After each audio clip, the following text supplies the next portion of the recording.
ಹಳಿಯಾಳ ತಾಲೂಕಿನ ಮದ್ನಳ್ಳಿಯಲ್ಲಿ ಯಶಸ್ವಿಯಾಗಿ ಸಂಪನ್ನಗೊಂಡ ಮದ್ನಳ್ಳಿ premier league cricket ಪಂದ್ಯಾವಳಿ.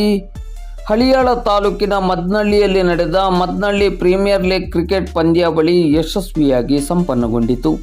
ಪಂದ್ಯಾವಳಿಯನ್ನು ಉದ್ಘಾಟಿಸಿ ಮಾತನಾಡಿದ ಹಳಿಯಾಳ ತಾಲೂಕು ಪ್ರಾಥಮಿಕ ಶಾಲಾ ಶಿಕ್ಷಕರ ಸಂಘದ ಅಧ್ಯಕ್ಷರು ಹಾಗೂ ಹಳಿಯಾಳ ತಾಲೂಕು ಸರಕಾರಿ ನೌಕರರ ಸಂಘದ ಅಧ್ಯಕ್ಷರಾದ ಸತೀಶ್ ನಾಯಕ್ ಬಾವಿಕೇರಿಯವರು, ಒಂದು ಊರಿನಲ್ಲಿ ಪರಸ್ಪರ ಸಾಮರಸ್ಯ ಸೌಹಾರ್ದತೆಯನ್ನು ಸಾರುವಲ್ಲಿ ಕ್ರೀಡೆ ಬಹುದೊಡ್ಡ ಪಾತ್ರವನ್ನು ವಹಿಸುತ್ತದೆ. ಈ ನಿಟ್ಟಿನಲ್ಲಿ ಮದ್ನಳ್ಳಿ ಪ್ರೀಮಿಯರ್ ಲೀಗ್ ಕ್ರಿಕೆಟ್ ಪಂದ್ಯಾವಳಿ ಈ ಭಾಗದಲ್ಲಿ ಸೌಹಾರ್ದತೆಯನ್ನು ಸಾರುವ ಮಹೋನ್ನತವಾದ ಪಂದ್ಯಾವಳಿಯಾಗಿದೆ ಎಂದರು. ಕಾರ್ಯಕ್ರಮದ ಅಧ್ಯಕ್ಷತೆಯನ್ನು ಮದ್ನಳ್ಳಿ ಪ್ರೀಮಿಯರ್ ಲೀಗ್ ಅಧ್ಯಕ್ಷರಾದ ಮಹೇಶ್ ಇಟಗಿಯವರು ವಹಿಸಿ, ಸರ್ವರ ಸಹಕಾರವಿದ್ದಾಗ ಮಾತ್ರ ಇಂತಹ ಪಂದ್ಯಾವಳಿಯನ್ನು ಆಯೋಜಿಸಲು ಸಾಧ್ಯ.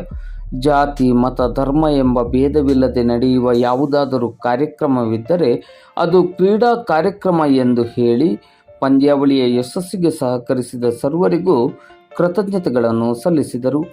ಕಾರ್ಯಕ್ರಮದಲ್ಲಿ ಮುಖ್ಯ ಅತಿಥಿಗಳಾಗಿ ಎಸ್ಡಿಎಂಸಿ ಅಧ್ಯಕ್ಷರಾದ ಅರ್ಜುನ್ ಚಲವಾದಿ, ನಿಕಟಪೂರ್ವ ಗ್ರಾಮ ಪಂಚಾಯತ್ ಸದಸ್ಯರಾದ ಅಪ್ಪಯ್ಯ ಮಸ್ತಮರಡಿ, ಗ್ರಾಮದ ಹಿರಿಯರಾದ ಚಂದ್ರಶೇಖರ್ ಚಲವಾದಿ, ನಾಗಪ್ಪ ಹೊಂಡಪ್ಪನವರ್, ಮಡಿವಾಳಿ ಬಡಿಗೇರ್, ಜೀವಪ್ಪ ಬಡಿಗೇರ್, ವಿಠ್ಠಲ್ ಬಂಬರಗಿ, ಶಿವಪ್ಪ ಮೇತ್ರಿ, ಮಂಜುನಾಥ್ ಬಂಬರಗಿ, ರಮೇಶ್ ಚಲವಾದಿ, ನಾರಾಯಣ್ ಕುರಿಗದ್ದ, ಮಹಂತೇಶ್ ಹಿರೇಮಠ್ ಮೊದಲಾದವರು ಉಪಸ್ಥಿತರಿದ್ದರು.